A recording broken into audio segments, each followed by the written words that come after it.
Hello guys, कैसे हैं आप सब लोग। गॉड लेवल हंटर की एपिसोड 3 के साथ हाजिर हूँ। अगर अभी तक आपने मेरे चैनल को सब्सक्राइब नहीं किया हुआ तो चैनल को सब्सक्राइब कर दे, वीडियो को लाइक और शेयर कर दे, शुक्रिया। तो लास्ट एपिसोड के एंड पे हमने देखा था कि सबको पता चल जाता है कि बिमिंग डोंगफेंग फैमिली का दामाद है। होंग फैमिली के पैट्रियार्च भी ये सुनकर बहुत ज्यादा गुस्सा हो जाते हैं और मास्टर डोंगफेंग से कहते हैं, तुम्हारी हिम्मत कैसे हुई, तुम बूढ़े खूसट, तुमने अपने दामाद को इस्तेमाल करते हुए मेरे पोते को मरवा दिया है। मास्टर डोंगफेंग उसकी बात सुनकर इग्नोर कर देते हैं और उसे कोई भी जवाब नहीं देते। थोड़ी देर के बाद गुजोंग अपने हाथ में बहुत सारा माल लेकर बिमिंग के पास आता है। बिमिंग उसे कहता है, तुम कहाँ पर चले गए थे, मैं भी सोच रहा था यहाँ पर फाइट हो रही है और तुम पता नहीं कहाँ पर गायब हो। बिमिंग अपना सारा लूटा हुआ माल वहाँ पर फेंक देता है और कहता है, मैंने कहा तुम यहाँ पर फाइट कर रहे हो तो मैं जाकर कुछ माल लूट लाता हूँ, वैसे भी इस सारी फाइट में मेरा क्या काम। गुजोंग हैरान होकर उसे कहता है, तुम इन सबको कैसे हरा सकते हो जबकि तुम्हें एक स्क्रैच भी नहीं आया। बिमिंग उसे कहता है, हाँ ये सारे हाई लेवल के हंटर्स हैं, लेकिन तुम्हें क्या लगता है तुम्हारा भाई इनसे ज्यादा वीक है,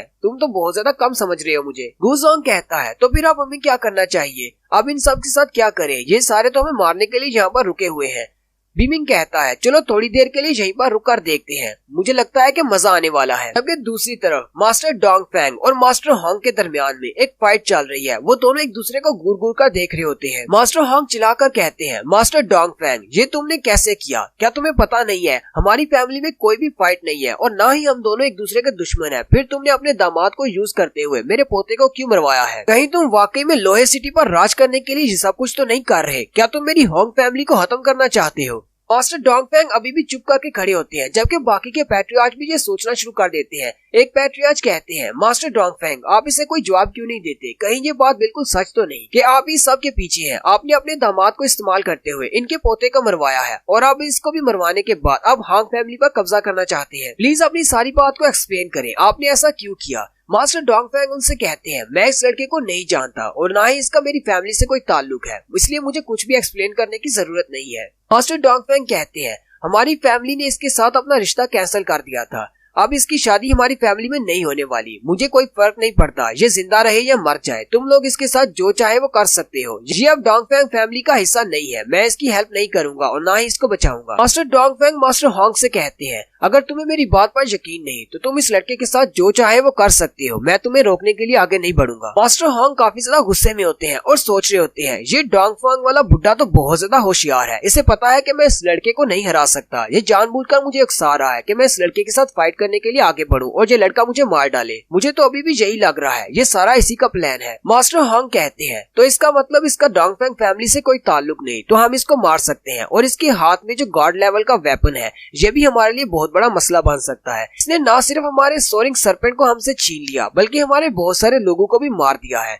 आखिर में ये बहुत ज्यादा स्ट्रॉन्ग बनने वाला है, इसलिए अगर ये इतना स्ट्रॉन्ग बनता रहा तो लोहे सिटी का फ्यूचर बहुत बुरा होगा और एक दिन ये लोहे सिटी पर कब्जा कर लेगा, हमें इसे आज ही मारना होगा। मास्टर हैंग वहाँ पर जितने भी पैट्रियार्च होते हैं उन सब से कहते हैं, मैं आप सबसे रिक्वेस्ट कर रहा हूँ, प्लीज आप सब लोग मेरे साथ मिलकर इस लड़के को हराने में मेरी हेल्प करें। मैं ये सब कुछ अपने पोते के लिए नहीं कर रहा बल्कि लोहे सिटी के फ्यूचर के लिए कर रहा हूँ। लेकिन वो सारे पैट्रियार्च उसे आगे से कोई भी जवाब नहीं देते और वो खामोश खड़े रहते हैं। फिर वो आपस में बहस करना शुरू कर देते हैं। उनमें से एक कहता है, ये तो बहुत बड़ी शर्मिंदगी की बात होगी अगर हम सब लोग मिलकर एक छोटे बच्चे को नहीं हरा पाएंगे, इससे तो हमारी फैमिलीज का नाम बदनाम हो जाएगा। एक पैट्रियार्च कहते हैं, वैसे भी मेरी फैमिली को इससे क्या मिलने वाला है, मेरी फैमिली के लोगों को तो इसने नुकसान नहीं पहुंचाया, हमें इस सब में हिस्सा लेने की कोई जरूरत नहीं है। उनमें से एक कहता है, लेकिन हमें इसका कुछ तो करना होगा, हम सब लोग लोहे सिटी में रहते हैं, लोहे सिटी में हम इस लड़के को अपनी मनमानी करने नहीं दे सकते। बिमिंग ताली बजाते हुए उन सब से कहता है, क्या सब लोग मेरी तरफ देखेंगे, मैं कब से खड़ा यहाँ पर इंतजार कर रहा हूँ, या तो मुझसे फाइट करो या फिर यहाँ पर आओ और अपने पैसे देकर अपने लोगों को ले जाओ, जिंदा के लिए 1 मिलियन और मरे हुए के लिए 50,000 और किसी को कोई भी डिस्काउंट नहीं मिलेगा। मास्टर होंग उसकी बात सुनकर बहुत ज्यादा गुस्सा हो जाती है, लेकिन उसी वक्त मास्टर डोंगफेंग आगे बढ़ते हैं और कहते हैं, चलो फिर ठीक है,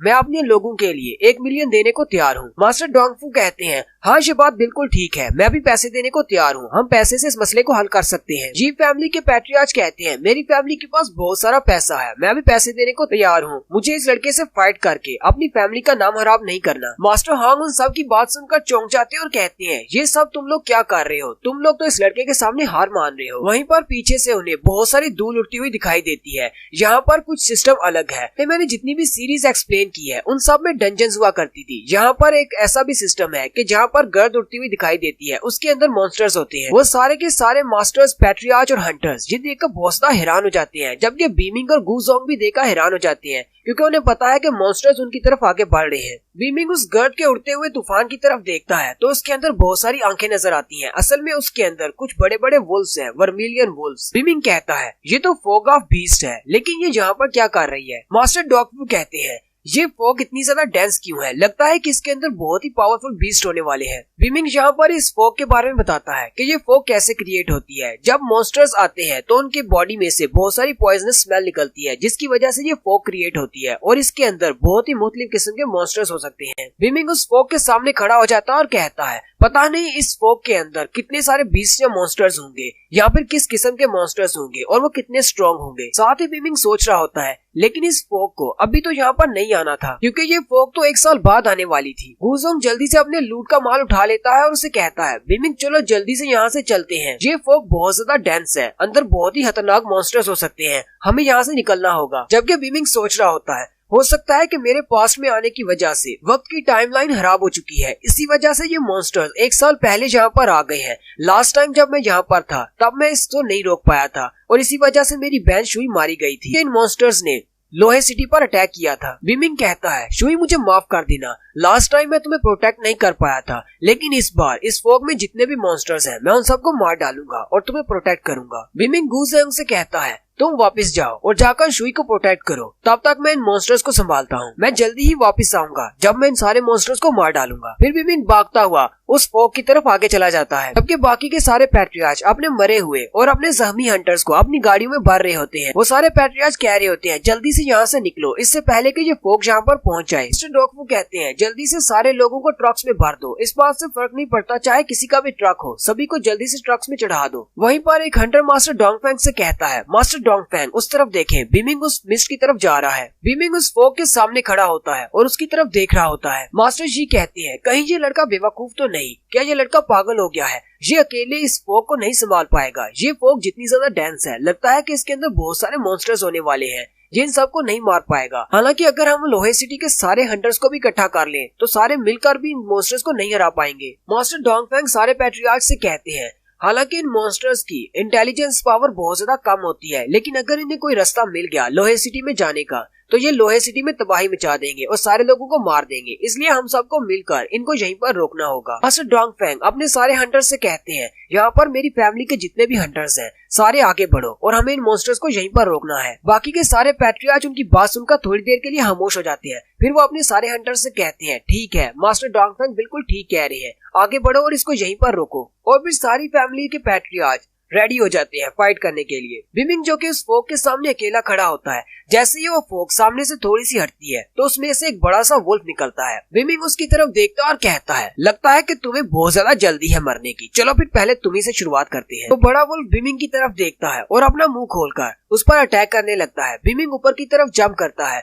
और अपनी स्नो बॉल को उसकी तरफ फेंक देता है। वुल्फ ने क्योंकि अपना मुंह खोला होता है, स्नो बॉल सीधी उसके मुंह के अंदर चली जाती है और वो वुल्फ उसको खा जाता है। साथ ही बीमिंग थोड़ा सा ऊंचा जंप करता है और उसके सर में अपने नाइफ से अटैक करता है। वो वुल्फ चिल्लाते हुए अपने सर को इधर उधर झटकता है, जिसकी वजह से बीमिंग ऊपर से नीचे गिर जाता है। तो वुल्फ बीमिंग के हाथों जख्मी होने के बाद हाउल हाउल की ग्राउल लगाना शुरू कर देता है, जैसे कि वो अपने साथियों को पुकार रहा हो। बीमिंग भी ये देखकर बहुत ज्यादा हैरान हो जाता है कि ये क्या कर रहा है। थोड़ी ही देर में उसके साथी भी निकल आते हैं और भी बहुत सारे वैसे ही वुल्फ निकल आते हैं। उनमें से एक वुल्फ भागता हुआ बीमिंग पर अटैक करने के लिए आगे बढ़ता है। बीमिंग जल्दी से अपने डैगर को घुमाते हुए उसके सीने में दाग देता है और उस सिंगल वुल्फ को मार देता है। फिर बाकी के जितने भी वुल्फ्स होते हैं वो भी बीमिंग पर अटैक करने के लिए आगे बढ़ते हैं। बीमिंग एक एक करके उन सबको मारी जा रहा होता है। वहाँ पर जितने भी छोटे वुल्फ्स होते हैं बीमिंग उन सबको मार देता है और एंड पर सिर्फ बड़ा उनका बॉस वुल्फ बचता है, क्योंकि सबसे पहले पर निकला था। वो बड़ा वुल्फ आगे बढ़ता है और बीमिंग पर अपना पंजा मारता है, लेकिन बीमिंग ऊपर की तरफ जंप करके उसके पंजे को डॉज कर लेता है और साथ ही जंप करते हुए उसकी आंख पर वार करता है, जिससे वो और भी ज्यादा चिल्लाना शुरू कर देता है।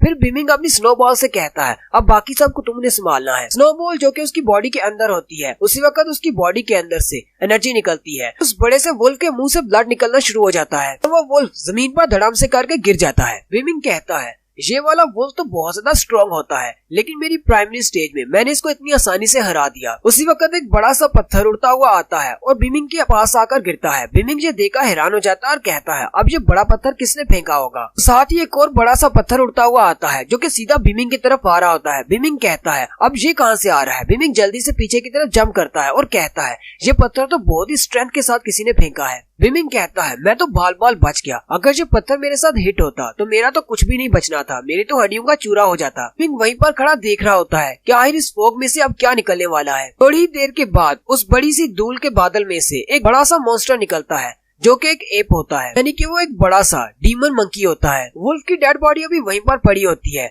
और स्नोबॉल उसकी बॉडी के अंदर होती है। बिमिंग स्नोबॉल से कहता है जल्दी से निकलो वहाँ से वरना ये मंकी तुम्हें मार डालेगा। स्नोबॉल उसकी बॉडी को चीरते हुए वहाँ से बाहर निकल आती है और जैसे ही वो बिमिंग की तरफ वापस आने लगती है वो डीमन एप अपने दोनों हाथों में स्नोबॉल को पीस देता है और वो डीमन एप स्नोबॉल को मार देता है। ये देखकर बिमिंग बहुत ज्यादा शॉक हो जाता है और चिल्लाना शुरू कर देता है। जबकि यहीं पर हमारी एपिसोड 3 का एंड होता है। एक्सप्लेनेशन अच्छी लगी हो तो कमेंट करके जरूर बताएं। चैनल को सब्सक्राइब कर दे, वीडियो को लाइक और शेयर कर दे। शुक्रिया।